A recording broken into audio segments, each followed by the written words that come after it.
Okay, welcome to today's Attaining the World's Beyond review. Yes, we are still on chapter 20. We're going to be talking about the second half today, which is the path of the Kabbalah, a very interesting subject by itself because sometimes people don't know what Kabbalah is and people have all different misconceptions about Kabbalah. So if you're hearing this for the first time, I want you to have an open mind because you might just realize that Kabbalah is really not mysticism. It is something that all of us need to learn, which is really a path to come close to the Creator. So let's kick off with our view on the second half of chapter 20. If I was to summarize this chapter, I tried to figure out how to summarize it. I had a little bit of a challenge on it. I felt as though I need more time to try to come with the summary. Because even though it says the path of the Kabbalah, it gives us, it tells us that ultimately humanity is moving towards the goal of creation. Even if you don't have an option. You may think you have an option, but you don't. You have only got to decide which of the two paths you take, whether it's the path of Kabbalah or the path of suffering, because these two paths is what ultimately we have to choose from. If there was a choice, but the goal itself, we have no choice. We have to move towards it. So when I was kind of trying to understand how would I define the path of Kabbalah to anyone, I wrote down something which I would like to read. A conscious choice to pursue spiritual growth and development towards the change in one's qualities to altruism, because ultimately we all have to get to this quality of the Creator, which is to do good to everyone. And the path of suffering, on the other hand, which is what the masses, including us before we even know about this subject, we're always trying to kind of like find solution to pain because we feel things are happening to us. We're not getting what we want. And things are pressing on us, forces are pressing on us, people are pressing on us. What's going on? Things we're not getting where we want to get to. And we're feeling the pain of it. And we're trying to find solution to jump off the pain. And that's the path of suffering because we're not consciously choosing to grow spiritually. So for me, that's how I began to summarize it. But I don't want to take any more time. I'm going to hand you over to Francis. Francis, what's your take on it? And then others will speak about what they think about this chapter. Yeah, the path of suffering, as you said, a person, suffers, unconsciously. In other words, it's like it said that, being separated from the Creator is death in itself. So you suffer unconsciously, and in other words, you don't gain anything from that suffering, right? You just go on and on and on and ask questions about why is this happening to me?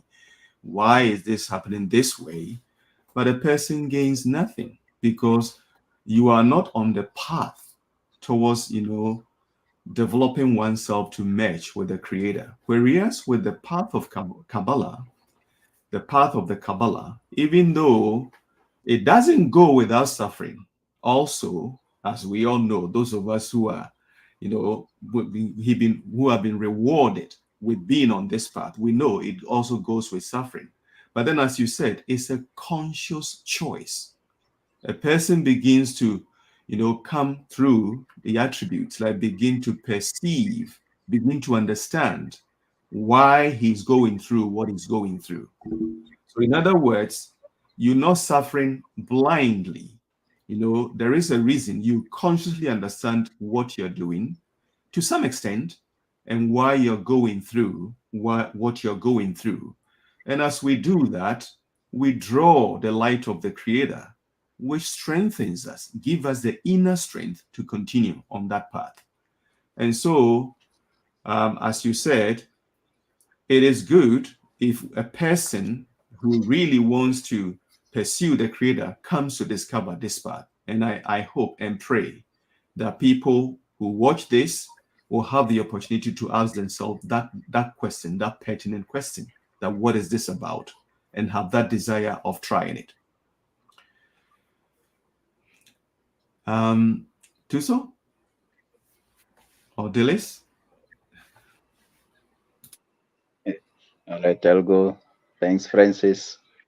In summary, this chapter 20, that speaks of the return to the Creator.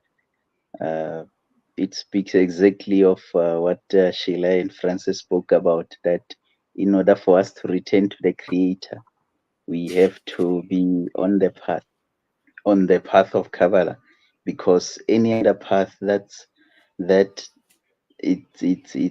the world or generations have been going through, it's actually have been the path of suffering. But now this chapter, when we read it, it shows us that all the challenges or troubles or problems that the Creator keeps on throwing at us, He wants us to behave like a thief, actually, where we become resilient, where if we try to open a lock and we don't have a key, or the keys that we have, they don't work, we even break this lock in order for us to enter. He also wants us to break our heart, meaning our heart of egoism, where we have enclosed ourselves and locked ourselves within this point that we only think about ourselves. But he wants us to be able to break it and go beyond it, to beginning to love the others. It's a very interesting chapter, and I hope if you have read it, you've enjoyed it. If not, I would quickly go to this chapter and read it, because it actually pave a way for all of humanity to come to a state where they can begin to perceive, to some sense, the Creator, the source of life. And also, one other Kabbalist gave an illustration, said there are 10 spiritual laws. The 3 we can learn from infants, and the 7 we can learn from the thief. As I've just said, one of them here. It's very interesting. I would urge you to quickly run and read it. Deleuze? Thank you, Thuso. Thank you, Francis, Sheila. The Path of Kabbalah. I'm sitting here and I'm looking at one of the pages that says, Kabbalah in its entirety concentrates on the Creator and on his actions. So this path of Kabbalah, it seems to me, from what's in this chapter, it's a constant search for the Creator. And he hides himself, and then we search and we find that we think we're suffering, as the will to receive tells us that we are in pain. This should be for myself. And then, because you are on this path and you're reading the books and you're with friends and you're in the right environment where you nurture the wish to find the Creator, everything that you then do is towards the Creator. And then I want to just add to that, Kabbalah speaks about us being a part of the Creator that he has distanced from himself, having bestowed egoism upon us. And it's our journey to break through that. And when Thuso mentions about the thief breaking through this, getting to the treasure, getting at all cost to the treasure, having his friends, his group help him to get into the palace. Well, that's what we are doing here. We are, this is telling us, Kabbalah tells us, you have to persevere, you have to get to the palace, no matter what obstacles come your way, and those obstacles appear to be coming from yourself with questions. Why are you doing this? This seems crazy that you're doing this. These are all thoughts that need to be overcome. And if you can remember the start of this particular chapter, there was the talk about the 2 forces that we have. So by being, as Francis says, conscious, we note, we observe the thoughts that come to us and decide which thoughts we will we will acknowledge, well, we acknowledge them all, but which we want to adhere to get us to the Creator. There's so much more to say, because it speaks of the soul as well, and the soul being the part of the Creator, the giving part, the will to bestow, that slowly grows within us.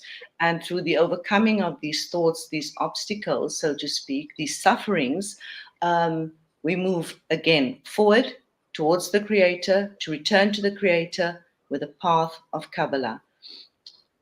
I want to say one more thing. I can't think of it. It's coming to my mind, but it's a beautiful chapter. And yes, I want to say this as well. The picture of a child, a baby growing, right? Initially, the baby is screaming to the mother or the father, give me, give me, give me. And they know that they will receive. They absolutely have full confidence that they will receive what they are asking for. And then later on, as you grow older, you have to now start fighting for that. Here comes the matter of the thief, that, so to speak, will break through the barriers and fight. Gottfried. Yeah, thanks, Doris. Thanks, Francis, Tusu, and Shira. Yeah, I've enjoyed the parts, just in the description here. It's so amazing about the part of Kabbalah. But there's something I want to just share with my friends who are watching us. In the book, Attaining, the World Beyond, again, there's something beautiful here in page 253. It says, as stated earlier, the part of Kabbalah is an opportunity. In fact, it's indeed an opportunity given from above to each of us to create in ourselves the desire necessary for spiritual growth, demonstrating through spiritual ascent and decline that the spiritual life is the pressure and its absence is suffering. So to return the Creator has been so good, so nice, so kind to us, and has given us this opportunity of you listening to me, sharing this wonderful wisdom on the Facebook. And what does it mean of you? Just join us, read about this wisdom, open your hearts, and share. Learn the art of bestower. Learn to overcome this ego of receiving for yourself, and then the wonderful personality. Attain the greatest qualities. Then the suffering will cease. It's the suffering which actually gives you opportunity for you to cry back, return back to your Father's house. This is what the part of Kabbalah is doing with us. It's amazing that I want you to feel the feeling we are having here of coordination, of just thinking together that what is this wisdom all about? It's about salvation. It's about... Sorry to interrupt you. Okay, we've got 2 minutes, and I want us to delve back into the book, because we normally talk about the practical aspect of the book, so that the readers understand what is it that the author is actually telling us in the book, and how we can practicalize it, because there's so much to the book apart from what we've just covered, which is to do with the path of suffering and the path of Kabbalah. The book goes on to talk about a whole raft of how we as humans are created. We know we have this desire, which is our desire of receiving things, and the Creator's desire is to give. And he mentioned something, because there's a section of the book that talks about soul, and the Creator created the soul. But then the soul that the Creator created is a soul that wants to receive. But then within the soul itself, it has the godly aspect of it as well, which is why no matter whether we want to receive or not, we will eventually get to a point where we were looking for something beyond just receiving. And that is the part of us that is connected with the quality of the Creator itself. And I think from a realistic point of view, what Dr. Laitman is trying to really bring to our attention is that ultimately the goal of creation is to come back to the quality of the Creator. And but like Dillis, what you said, when it comes down to us wanting to come close to the Creator, this is the problem we have. we want to come close to the Creator with the same quality that we were born with. And it's not possible, because it talks about the heart and the mind. The heart that we have is a heart that can only feel based on pleasure for itself. The mind that we have is a mind that can only think for itself. So this is the conundrum of our creation. All of us have this problem now.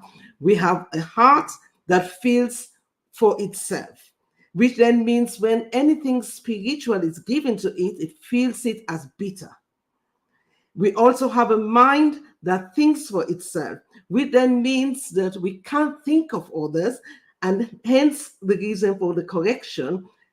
One of the correction we have to make is to change the mindset into a mindset of faith. So it talks about faith as well. So, in terms of summarizing, it's important really that we recognize the book actually goes into various aspects of our lives that we need to understand. So when we are going through problems, it's because we are still in the state of wanting to receive. So we need to change our desire towards helping others. Then suddenly our heart will be full of joy. We have to go out against our thinking, the bad thoughts that comes, which are deliberately given to us by the Creator, by the way, so that we rise above them and choose a thought that is good towards others. Only when we begin to use this machinery of humanity in opposition of what we have, can we reach the path of the Kabbalah. Because the path of the Kabbalah is about changing the heart and changing the mind and making it in line towards the goal of creation, which is to become similar to the Creator. So with that, Lisa, you want to say something? You're gone. And the secret to success, at the end of the chapter, it says you have to pray, meaning you have to turn to the Creator every time anyway to do this. Absolutely. So with that said, I know we're 2 minutes above time, so I'm going to wrap it up to say thank you very much for reviewing this chapter. And next week, we will be reviewing the next chapter. And thank you very much to those of you who are watching this, and we welcome your comments and tell us what you're enjoying about this entire program. Thank you so much, and see you next week.